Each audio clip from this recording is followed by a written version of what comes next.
अगर आपने ग्रेजुएशन कर रखा है तो आपके लिए जिलों में जो कोर्ट होते हैं, जिसको आप डिस्ट्रिक्ट कोर्ट या सेशन कोर्ट बोलते हैं, वहाँ पर भर्तियाँ आई हुई हैं और ये भर्तियाँ DSSB के माध्यम से आई हुई हैं। भारत की राजधानी नई दिल्ली में आपको जो है जॉब करना है। सैलरी अच्छी खासी है, पद भी अच्छे खासे हैं और एक सुनहरा मौका है यहाँ पर आपको डिस्ट्रिक्ट एंड सेशन कोर्ट में जॉब लेने का। तो यहाँ पर देखिए वैकेंसीज आपको दिख रही होंगी। मैं आपको यहाँ पर बारीकी से एक्सप्लेन कर रहा हूँ कि यहाँ पर क्या एलिजिबिलिटी क्राइटेरिया रखा गया है, कैसे यहाँ पर आप आवेदन कर पाएंगे, एज लिमिट क्या रहेगी और बाकी सारी डिटेल जो भी ऑफिशियल नोटिफिकेशन में मेंशन है। तो वैकेंसी एक बार देख लीजिए। यहाँ पर जो पद हैं वो पहला पद है senior personal assistant, district and session court में भर्ती है। टोटल यहाँ पर 41 वैकेंसी है। इसके बाद पर्सनल असिस्टेंट की पोस्ट है, इसमें भी vacancy district and session court में है, 367 वैकेंसी है। पर्सनल असिस्टेंट की यहाँ पर अगली पोस्ट है और ये है district and session court family जो कोर्ट होते हैं वहाँ पर 16 वैकेंसी है। ठीक है। दूसरा यहाँ पर अगली जो पोस्ट है वो जूनियर जुडिशियल असिस्टेंट, इसकी 546 वैकेंसी है। कैटेगरी वाइज आपको यहाँ पर वैकेंसी दिख रही होगी। इसके बाद जूनियर जुडिशियल असिस्टेंट, ये है district and session court family court जो होते हैं, यहाँ पर वैकेंसी है टोटल 20। तो 990 पदों पर ये बम्पर भर्तियाँ आपको देखने को मिल रही हैं। इतनी भर्ती शायद ही आपने दिल्ली से कभी देखी होगी। तो वैकेंसीज बहुत अच्छी खासी हैं। ये देखिए इसका नोटिफिकेशन जारी हुआ है DSSB की तरफ से और 18 जनवरी से इसके लिए ऑनलाइन आवेदन की प्रक्रिया प्रारंभ हो रही है, जो कि आपकी 8 फरवरी 2024 तक चलेगी। ठीक है। तो सीनियर पर्सनल असिस्टेंट और जूनियर जुडिशियल असिस्टेंट के पदों पर ये भर्तियां हो रही हैं। अब डिटेल से मैं इसकी एलिजिबिलिटी क्राइटेरिया बता रहा हूँ, आप लोग वीडियो को अंत तक देखिएगा तो सारी जानकारी आपको मिल जाएगी। सबसे पहले यहाँ पर देखिए जो पहली पोस्ट है वो senior personal assistant and personal assistant, दोनों प्रकार के पदों के लिए सेम एलिजिबिलिटी रखा गया है। ठीक है। ये वैकेंसी कहाँ पर डिस्ट्रिक्ट एंड सेशन कोर्ट में है और यहाँ पर देखिए जो एलिजिबिलिटी क्राइटेरिया आपसे मांगा गया है वो है ग्रेजुएट आप होने चाहिए किसी भी स्ट्रीम से, और जो आपकी शॉर्ट हैंड है वो 110 वर्ड पर मिनट की स्पीड होनी चाहिए और 40 वर्ड पर मिनट की स्पीड टाइप राइटिंग में होनी चाहिए। अगर आपके पास ये दोनों नहीं है तो प्रैक्टिस कर सकते हैं और आप यहाँ पर शामिल हो सकते हैं, अभी भी आपके पास मौका रहेगा। ठीक है। यहाँ पर देखिए जो वेतनमान मिलेगा 47,600 रुपये स्टार्टिंग बेसिक पे होगा। कुल मिलाकर के 65,000 के आसपास यहाँ पर आपकी स्टार्टिंग सैलरी होगी। ग्रुप बी की नॉन गेजेटेड पोस्ट यहाँ पर ये रखी गई है। ठीक है।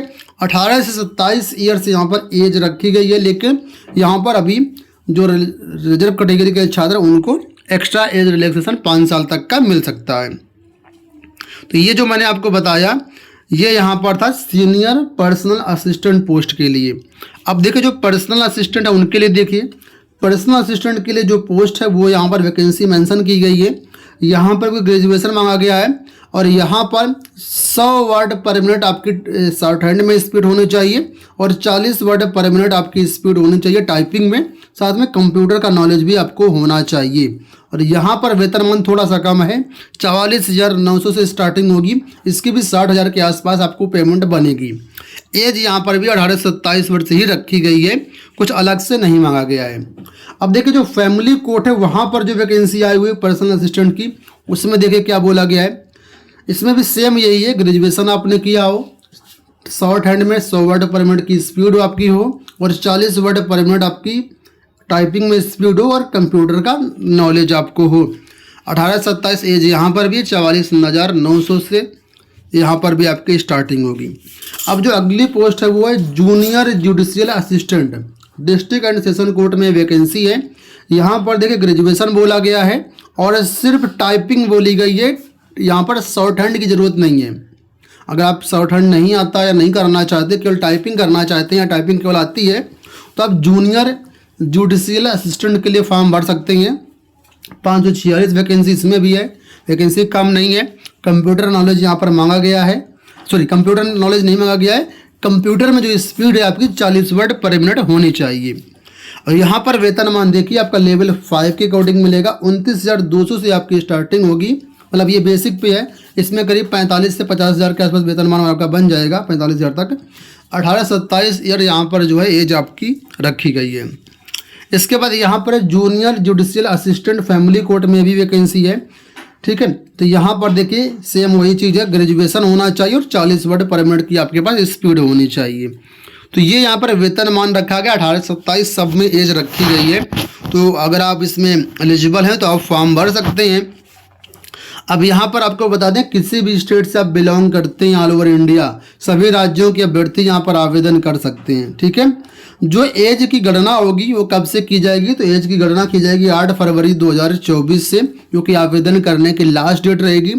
और इस डेट तक क्वालिफिकेशन, जो एजुकेशन क्वालिफिकेशन है, एज है, एक्सपीरियंस है, ये आपके पास होना चाहिए, ठीक है। आवेदन करने के लिए DSSB online.nic.in पर जा सकते हैं, वहाँ से आवेदन कर सकते हैं, या फिर governmentjobcenter.com पर भी आपको लिंक जल्द ही मिल जाएगा, वहाँ से भी आप आवेदन कर पाएंगे।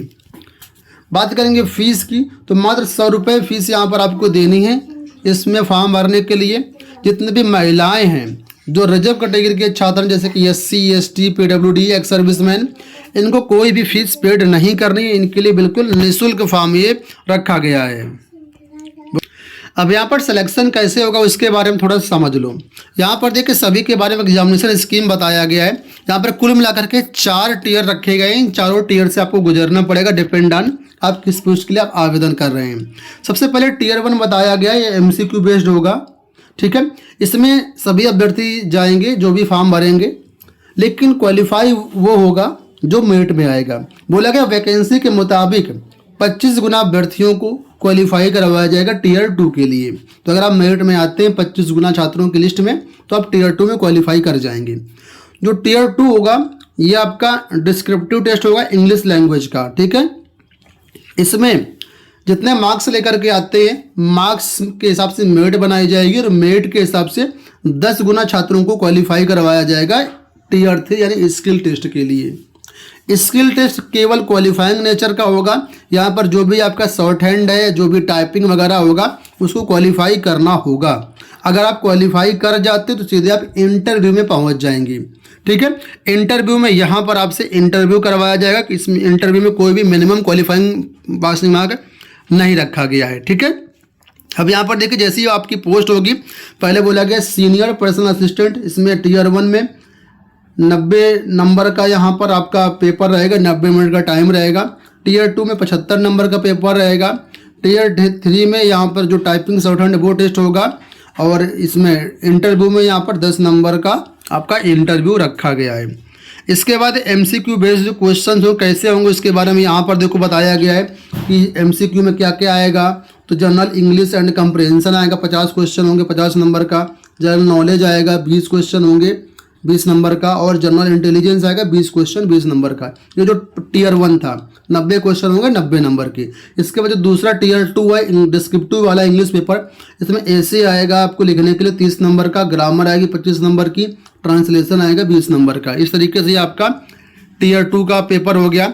इसके बाद टीयर 3 में देखिए टाइपिंग जो भी आपका शॉर्ट हैंड होगा, इसमें बोला गया है आपको एक पैसेज दिया जाएगा 550 वर्ड का, जिसको आपको 5 मिनट में जो कंप्लीट करना होगा, ठीक है।